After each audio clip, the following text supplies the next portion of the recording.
Hello, Mr. Wilson. How you doing? I'm great, Corey. How are you? Very good. I'm glad we could corner you today. I know you've had a hectic couple of months going on.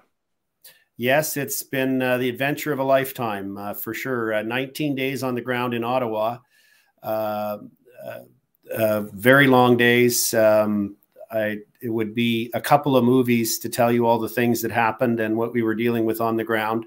I'm very happy I was there. And then in addition to that, as you know, because the same time I was flying to Ottawa, I was scheduled to be on your show to talk about the other charter challenge I'm involved in, which is representing former Premier Peckford and challenging the travel mandates.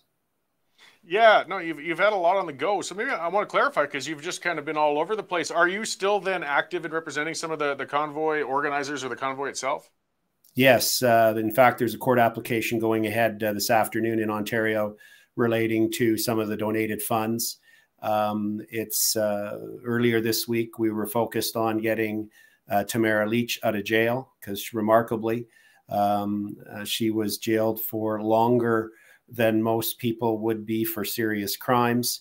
You know, it's been hard to believe many of the things that Canadians have had to witness in the past weeks, let alone the past 2 years. Yeah, it's been infuriating. I mean, I won't pretend to know Tamara well, but we've had communications over the years. She's another political-minded person in Alberta over a period of time. This is not some dangerous or crazed or unstable person by any means. She was never going to put anybody at any sort of risk, and it was just infuriating to know that she was being incarcerated like that without a chance for bail when with so many more dangerous people, unfortunately, get released quite quickly. Well, and I mean, I think she's sort of the paradigm average concerned, honest Canadian. You know, she saw what's happening to her country. She's a mother, she's a grandmother. And she became involved in the Freedom Convoy. She had this idea that maybe she could generate $4,000 to $5,000 in donations, set up the GoFundMe. Never in her wildest dreams did she think it would hit 10 million. And then, of course, we arrived, myself and some other lawyers, I'm on contract to the Justice Center for Constitutional Freedoms, and we arrived on February 2nd, just as GoFundMe was starting to clamp things down. So that was one of the first tasks we had to deal with on the ground, was deal with GoFundMe. And then on the Friday, they pulled the surprise and decided that it was an improper fundraiser and that they were effectively going to redirect the money to another group. And we can only use our imagination to imagine what group that would have been. And then events just were continuing to transpire from there. So what we're seeing now, I mean, I've characterized it, though, as a witch hunt. I mean, they're far from finished. They seem to be quite determined, the government and some members, to really just chase down and punish anybody who is remotely supportive of this action in the last month.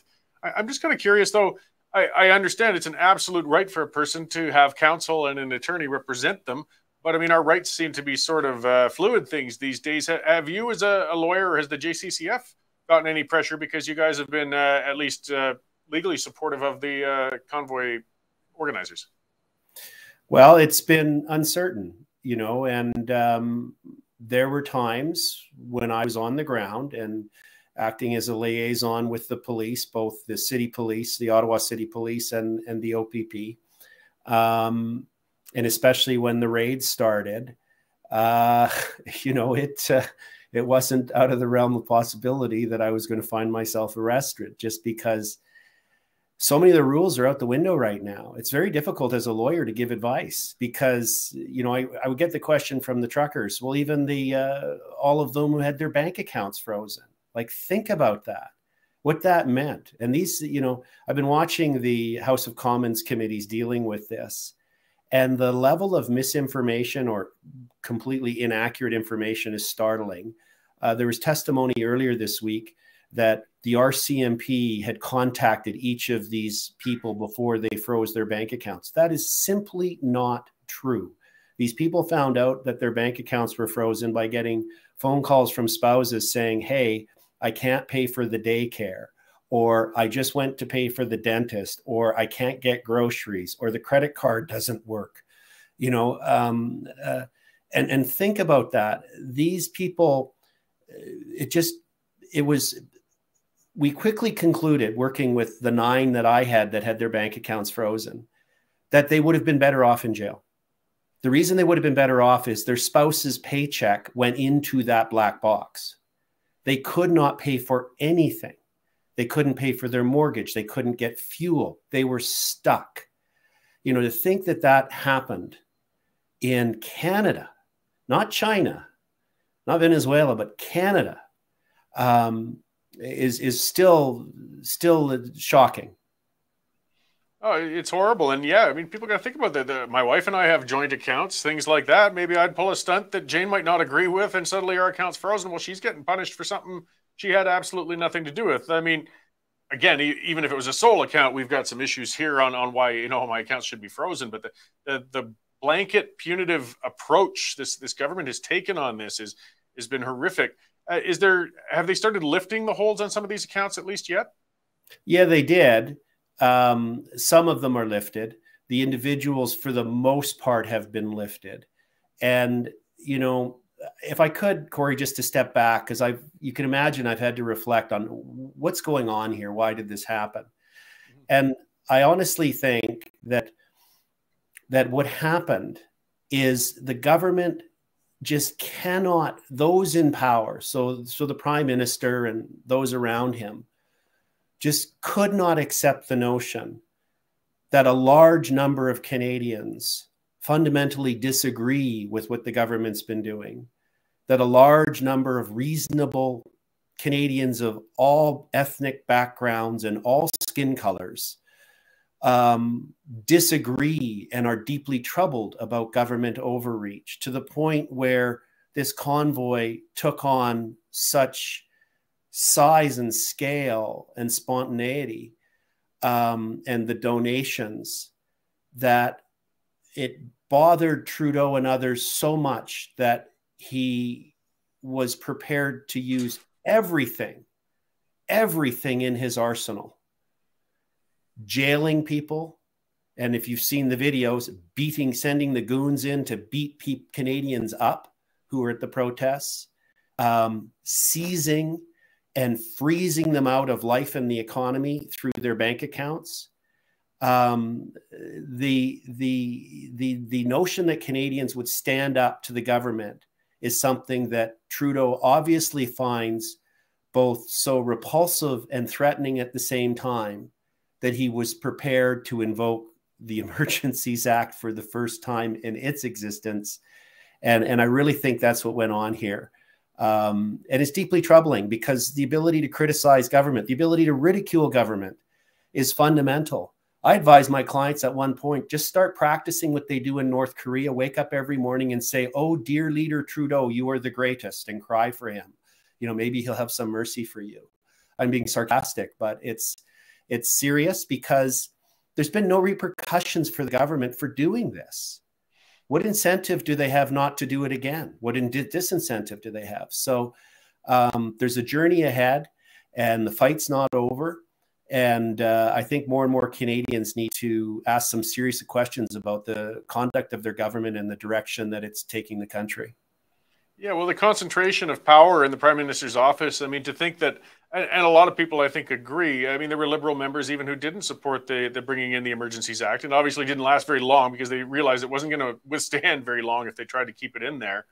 But still, one man with a chip on his shoulder and a minority government could still bring that in and manage to do things like seize people's accounts and press people into labor. I mean, these are the little things people forget too. That's a scary concept. The government can come out and force you to do labor for them. So, you know, with pay, but come on, it's insane. I mean, we've got to follow up on this and not let this precedent go. I completely agree. And, you know, I think the reason why they backed off on the Emergency Act was actually from the banking community. The speed and zeal with which the banks seized people's accounts, that they didn't do any due diligence. And I know that because I have the actual RCMP document that listed all the people, and I saw the evidence. It's shocking. The first 12 people whose bank accounts were seized, the evidentiary basis, the link is to CTV's Who's Who in the Freedom Convoy movement. Like, this RCMP officer didn't even leave his chair to do this investigation. He could have sat there chewing on donuts and drinking coffee and just cutting and pasting. It was pathetic. In any event, that's all it took for the banks to take the most radical action they can take against a customer. And when the deputy prime minister started saying, oh, and we're going to look at going after the donors, which is over 200,000 average Canadians with an average donation amount of $35. And when the Ottawa acting police chief got all bombastic on camera and started talking about how we're going to thoroughly investigate everyone, including the donors, and go after them, that caused a lot of people to go down to their banks and take money out, which created, if you research it, you'll see there was actually a run on the banks, caused people to start opening bank accounts at credit unions because of it. They lost their confidence in the chartered banks, and caused others more broadly in the investment community, I'm told from good sources, to say, wait a minute, what kind of country is this? Is this a rule of law or banana republic?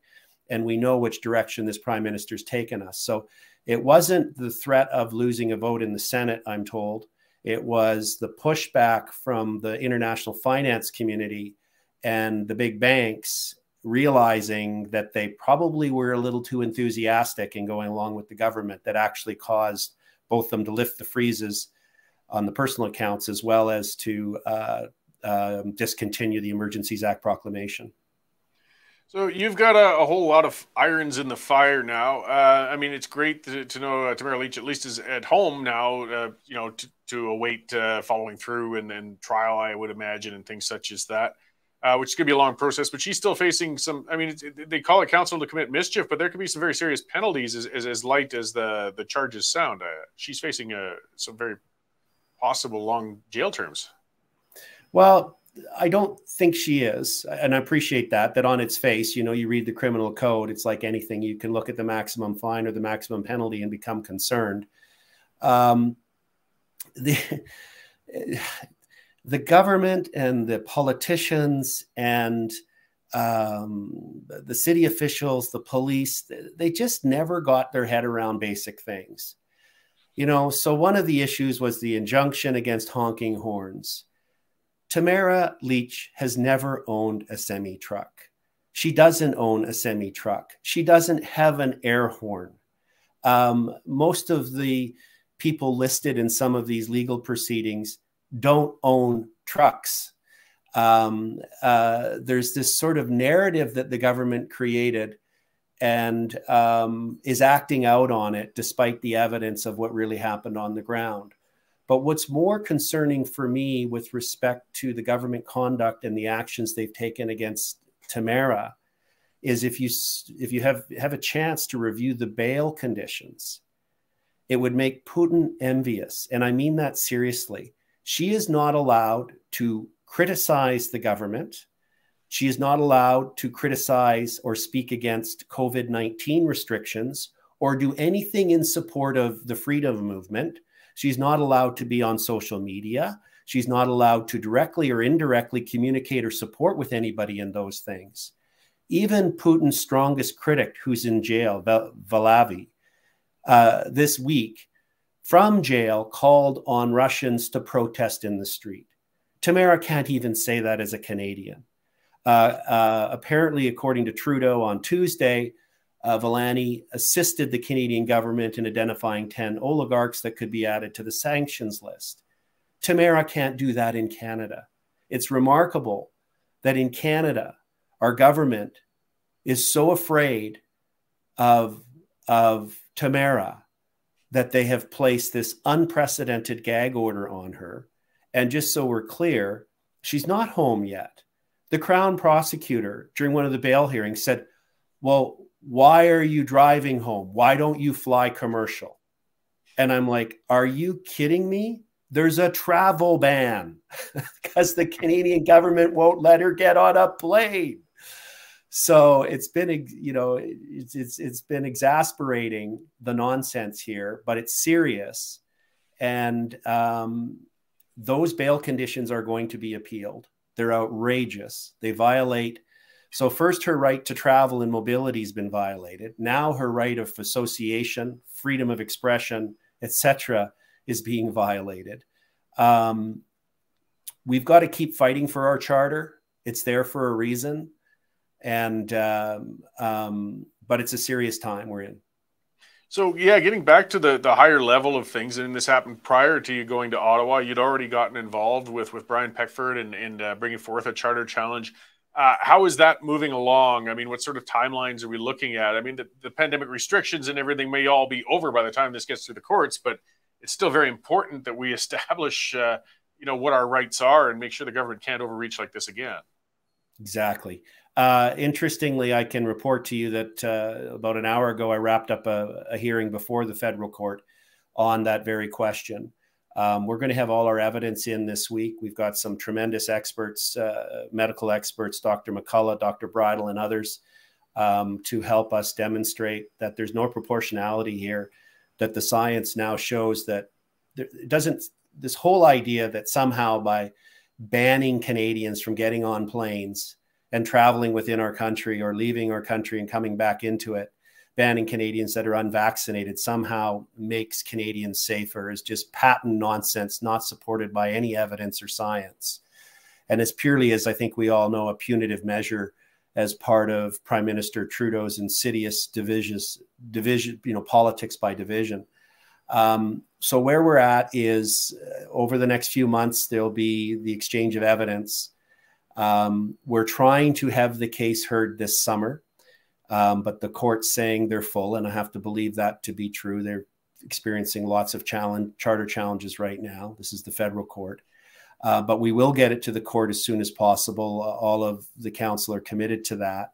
And it won't matter if the travel ban's lifted, because the court needs to rule on this. The court needs to be clear about whether or not our charter rights mean anything, and whether at the whim of the federal minister of transport or the federal minister of health or other government officials, they can simply decide that for the sake of our safety, in their sole discretion, that our charter rights can be overridden. So the court needs to rule on this. And we're going to continue to pursue it to have a ruling, regardless of whether at some point the Prime Minister decides to drop his vindictive policy. Yeah, well, and it is very just important to establish these things. I mean, whether people want to face it or not, this isn't going to be our last pandemic. This isn't going to be the last national emergency of any sort we might encounter. And we need to have some pretty clear-cut lines on what citizens' rights are going to be in those extraordinary circumstances, because we didn't properly recognize them this time around. I mean, Section 1 of the Charter, in my view, was terribly abused for the intent of what that was supposed to be about.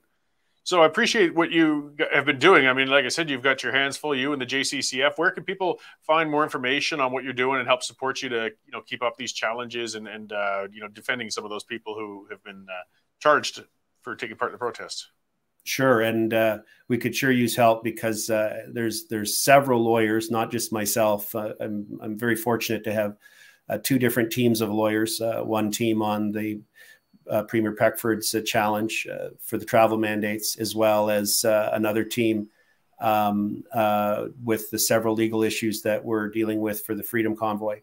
The Justice Center for Constitutional Freedoms, this is what they're about. They're about taking on cases to try and ensure that Canadians' charter rights are respected.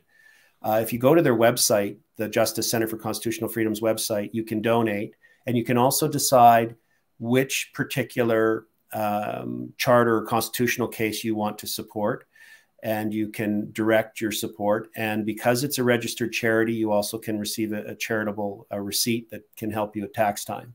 So I'm working at very significantly reduced hourly rates, because this is not just important for me, it's very important for my family and my children.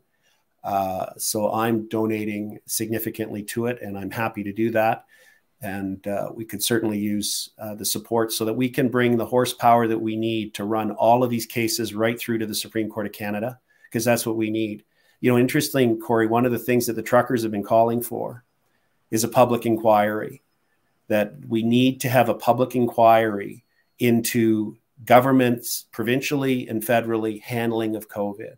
You know, what did they get right and what did they get wrong? What are the lessons learned? Because as you note, if it's just the mere notion of a crisis self-declared by government, then our rights are nothing and we're not living in a free country.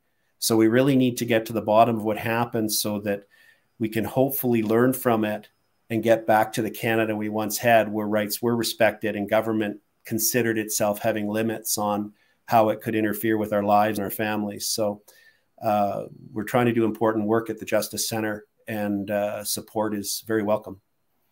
Great. Well, yeah, if nothing else, let's hope we learn something from this. So thank you for taking the time to talk with us today, and for the work you've been doing so far. I hope we get the chance again to talk soon and maybe start talking about some of those legal victories you'll be having. Yeah, I'm happy to talk to you more now that things are slowing down a little bit and I'm back in Alberta. So thanks for having me on. I really appreciate it. All right. Thank you, Mr. Wilson. Thank you, sir.